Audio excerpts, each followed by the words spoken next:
얼마 전에 저는 광화문 앞을 지나면서 이색적인 풍경을 경험했습니다. 광화문과 광화문역 사이에 대략 500m가량 거리를 두고 양쪽으로 바리케이드를 막고 한쪽에서는 윤석열 탄핵 집회가, 다른 쪽에서는 탄핵 반대 집회가 대규모로 열렸습니다. 바리케이드가 쳐진 길을 걸으며 분열된 한국 사회를 경험할 수 있었습니다. 한쪽에는 다양한 깃발들이 들려져 있고 다른 쪽에는 태극기와 성조기가 들려져 있습니다. 그리고 그 사이에는 미국 대사관이 자리하고 있었습니다. 보수 집회의 발언자들은 대부분 기독교 지도자들로 보였습니다. 저는 그들의 신앙을 함부로 판단하고 싶지는 않습니다. 다만 그들이 사용하는 말이 과연 하나님께서 바라시는 것일까 하는 의문이 들었습니다. 그날 저녁 저는 한 선배 목사와 식사를 하며 이 장면을 나누었습니다. 그리고 기독교의 잃어버린 언어에 대한 이야기를 나누게 되었습니다. 신앙의 언어는 한때 사람들에게 위로와 희망이 되었습니다. 오늘날 한국 기독교가 남발하는 신앙의 언어들은 사람들에게 이질감과 불쾌감을 느끼게 합니다.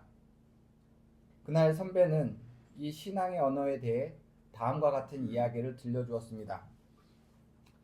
어린 시절 영어를 구사하는 사람들을 보면 뭔가 특별한 느낌을 받았다. 신앙의 언어 또한 그렇게 사용되어야 한다 하는 것입니다.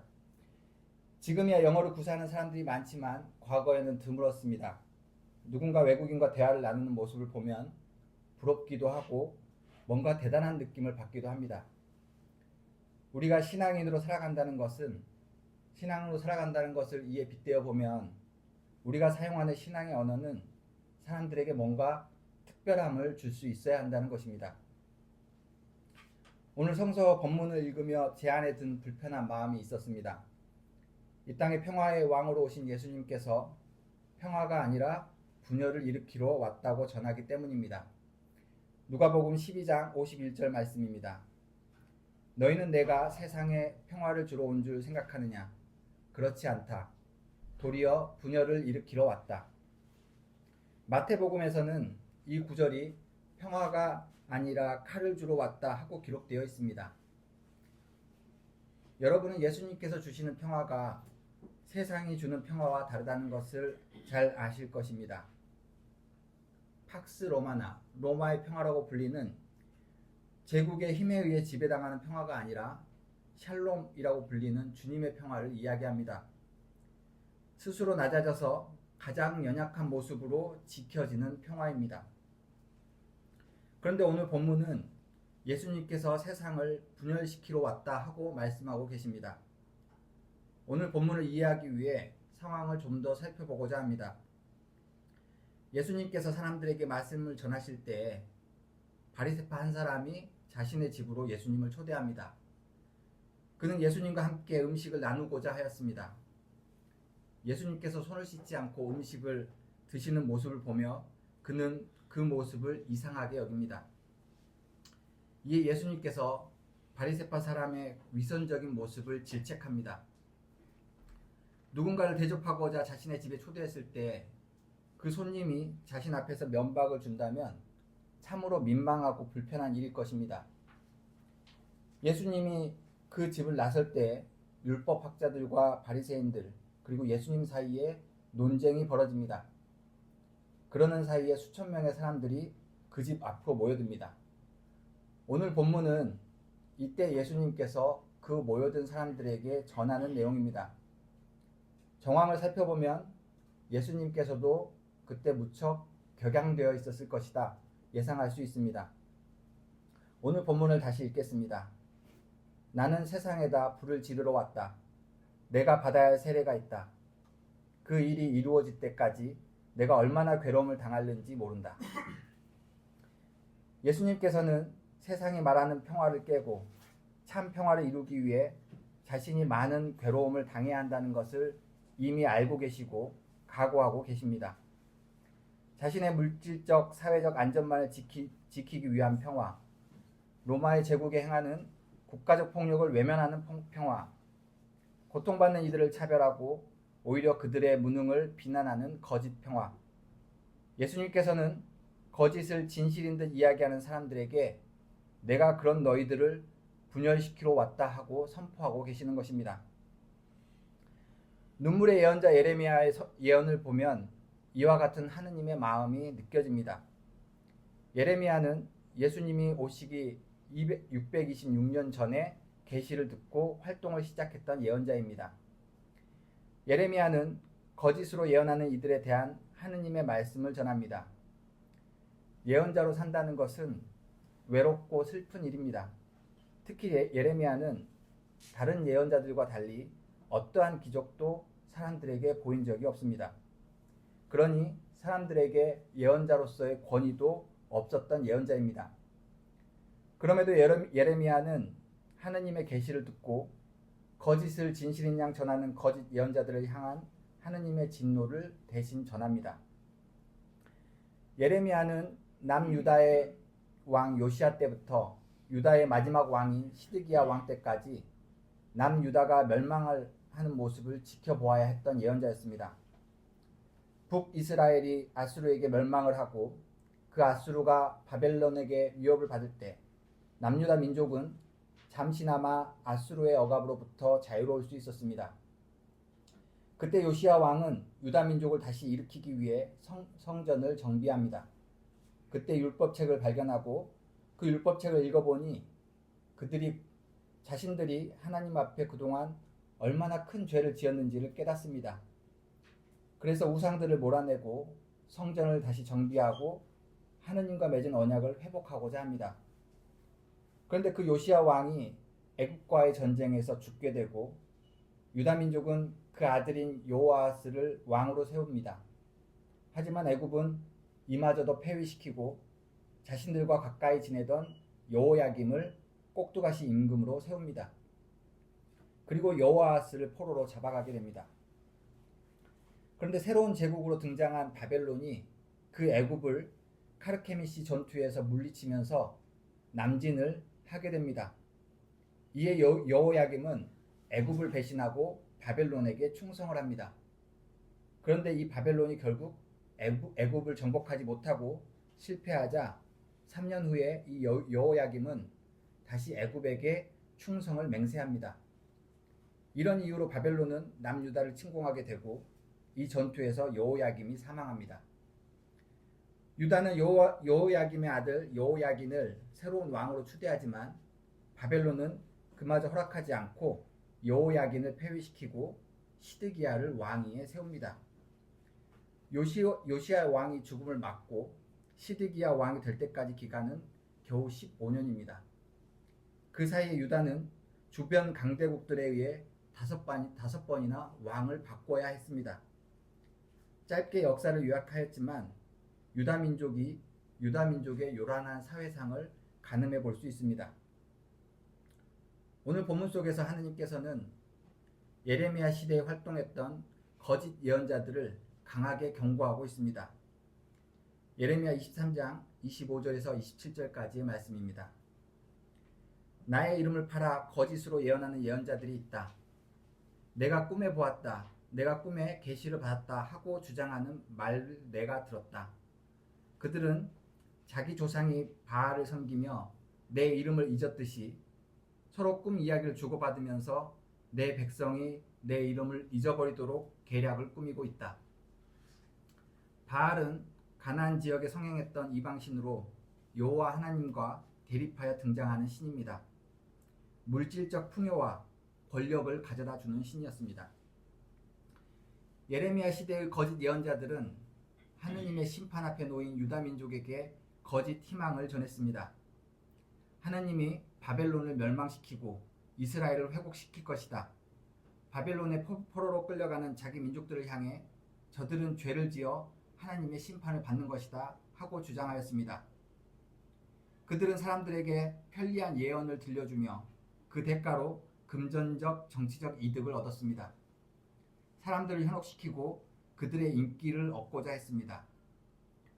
오늘도 거짓 예언자들은 근사한 말들로 사람들을 현혹시킵니다.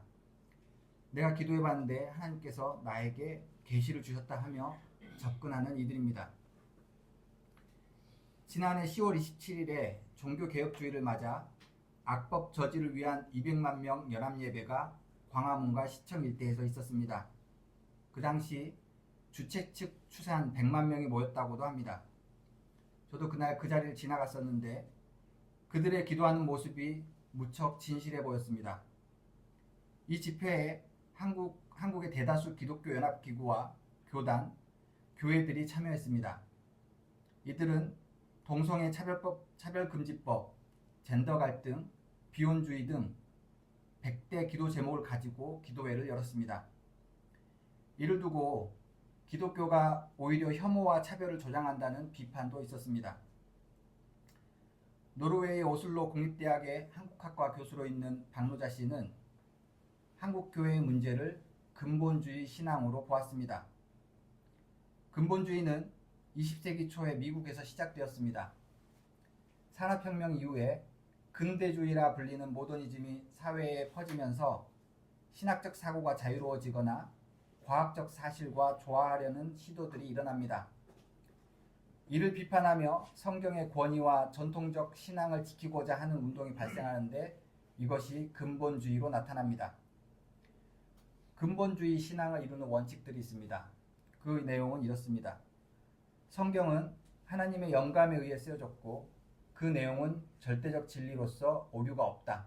따라서 성경을 문자적으로 해석하는 것을 중요하게 생각합니다. 예수 그리스도는 신성과 인성을 모두 가지며 예수의 십자가 죽음과 부활을 구원의 핵심적인 사건으로 여기고 있습니다. 또한 성경에 나오는 기적과 초자연적인 사건들을 문자 그대로 믿어야 한다고 주장합니다. 오직 예수 그리스도를 믿음으로만 구원이 이루어지며 회개와 신앙을 통해 구원을 이룰 수 있다. 이러한 내용이 근본주의 신앙의 주요 내용입니다. 미국의 근본주의 신앙은 한국 교회에 깊은 영향을 주었습니다. 그런데 한국의 근본주의 신앙은 미국의 것과 차이가 있습니다. 그것은 이 근본주의 신앙에 물질적 축복이라는 기복신앙이 결합되어 있다는 것입니다. 예수천당 불신지옥이라는 말을 들어보셨을 것입니다. 예수를 믿으면 천당에 가고 믿지 않으면 지옥에 간다는 것입니다. 예수를 믿고 구원을 얻으면 복을 받고 예수를 믿지 않으면 벌을 받는다는 것입니다. 복을 받기 위해 예수를 믿는 기복신앙은 한국 기독교에 깊이 뿌리 박혀 있습니다. 삼박자 구원론이라는 것이 있습니다. 여의도 순복음교회 초대 목사였던 조용기 목사가 주장하는 구원론입니다. 영혼과 몸, 물질이 함께 구원받는다 하는 논리입니다. 이는 근본주의와는 차이가 있지만 조용기 목사의 신앙이 미국의 근본주의와 닮아 있습니다. 미국의 근본주의는 조용기 목사의 삼박자 구원론과 교묘하게 결합하면서 기복신앙의 형태로 자리하게 됩니다. 세속적 욕망이 근본주의 신앙과 결합하였고 이른바 번영의 신앙이 한국의 기독교를 장악하게 됩니다. 이러한 결합이 가능했던 까닭은 한국 사회의 빠른 경제적 성장에 있습니다. 한국의 경제가 고도로 성장하면서 갑자기 부를 얻게 된 사람들과 동시에 산업화 시대에 박탈당한 사람들이 생겨납니다. 이 박탈당한 사람들을 위로해준 곳이 산속에 자리한 기도원이었습니다. 이곳에서 부흥사들은 그들을 위로하며 기도하면 기적을 경험할 수 있다고 주장하였습니다. 삼박자 구원론도 이러한 배경에서 탄생합니다. 그렇게 사회에서 낙오한 사람들이 기적을 바라며 교회로 모여듭니다.